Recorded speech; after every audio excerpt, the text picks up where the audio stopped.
मेरे बच्चे, कैसे हो तुम? मैं तुम्हारी माता तुम्हारे लिए एक बहुत ही जरूरी और महत्वपूर्ण संदेश लेकर आई हूँ। यदि यह संदेश तुम्हें इसी समय प्राप्त हो रहा है तो यह संदेश तुम्हारे लिए ही है। मेरे बच्चे, तुम्हारी कोई भी चीज़ तुम्हारी माँ से छुपी नहीं है। मैं स्पष्ट देख रही हूँ कि तुमने जब भी जिसके लिए भी कुछ किया है वह कभी भी कोई बाहरी दिखावे के लिए नहीं किया। तुम्हें लगता है कि तुम्हें करना चाहिए, इसीलिए तुम करते हो, लेकिन कुछ लोग ऐसे भी हैं जो तुम्हारे आसपास जो सोचते हैं कि तुम किसी का भला केवल खुद को अच्छा दिखाने के लिए करते हो। वह लोग तुम्हारी अच्छाई को भी दिखावा समझते हैं।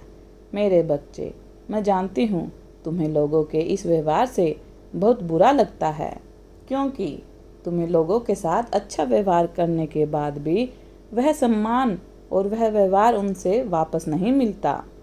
मेरे बच्चे, मैं सब कुछ देख रही हूँ, सुन रही हूँ, हर किसी का व्यवहार और हर किसी का कर्म भी। लेकिन तुम बस मेरी एक बात हमेशा याद रखना कि जो जैसा भी करता है उसे वापस एक दिन वैसा ही परिणाम भुगतना पड़ता है।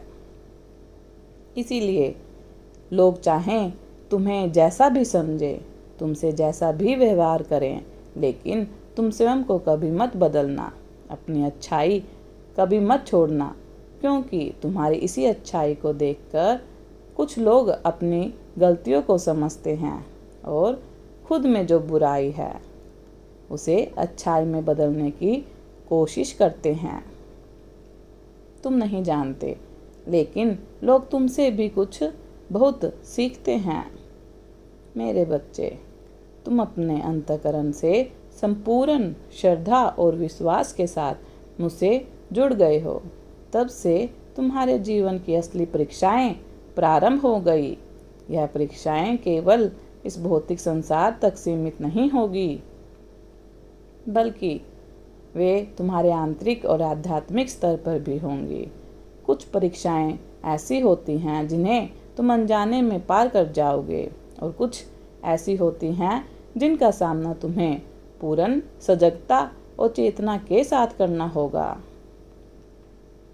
संसार में जो भी घटनाएं घटित हो रही हैं, चाहे वे तुम्हारे साथ हो या संपूर्ण विश्व के साथ, वे सभी किसी न किसी गहरे उद्देश्य की पूर्ति के लिए हो रही हैं। यह संयोग नहीं, बल्कि एक दिव्य योजना का हिस्सा है। हर एक आत्मा इस धरती पर किसी विशेष कार्य, किसी विशिष्ट उद्देश्य को पूर्ण करने के लिए जन्म लेती है। किंतु हर किसी को अपने उद्देश्य का ज्ञान एक ही समय पर नहीं होता।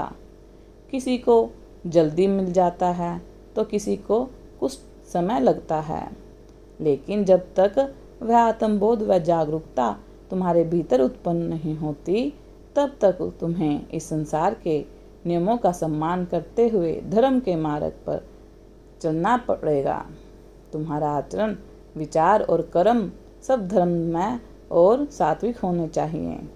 अपने जीवन का सदा धर्म के कार्यों में समर्पित कर दो। पुण्य कर्म करते रहो, अपने अंतःकरण को शुद्ध करते रहो, ताकि तुम्हारी आत्मा दिन प्रतिदिन और अधिक पवित्र होती जाए। याद रखना मेरे बच्चे, हमारे हाथ में यदि वास्तव में कुछ है तो वह अपने कर्म, वही हमारे भाग्य का निर्माण करते हैं। भले ही यह संसार कलुषता अंधकार से क्यों न घिर जाए, तुम्हें सदा अपने धर्म को स्मरण करते हुए सत्य, सदाचार और निष्कपटता से मार्ग का ही अनुसरण करना चाहिए। यदि मार्ग तुम्हें एक सार्थक, सफल और शांतिपूर्ण जीवन की ओर ले जाएगा, और तभी तुम दूसरों को भी सही दिशा दिखा पाओगे। यदि तुम किसी भी उद्देश्य की प्राप्ति करना चाहते हो, चाहे वह सांसारिक हो या आत्मिक, तुम्हें हर परिस्थिति में बुराइयों से दूर रहना होगा और सच्चाई, ईमानदारी तथा नैतिकता का साथ नहीं छोड़ना। नकारात्मकता तुम्हारे मार्ग में अवश्य आएंगी, तुम्हें विचलित करने का बहुत प्रयास करेगी, परंतु तुम्हें उससे अछूता रहकर भी अपने कर्तव्यों का पालन करना होगा। यही तुम्हारा स्वयं के प्रति कर्तव्य है, जिसे निभाना तुम्हारी जिम्मेदारी है। मेरी कृपा दृष्टि हमेशा तुम्हारे साथ बनी रहेगी। तुम्हारा कल्याण हो, मेरा आशीर्वाद तुम्हारे साथ है। सदा खुश रहो। यदि आप अपनी माता रानी पर विश्वास करते हैं तो मेरी इस वीडियो को लाइक, शेयर, सब्सक्राइब करें और अपनी माता रानी का आशीर्वाद प्राप्त करने के लिए जय माँ काली अवश्य टाइप करें। धन्यवाद।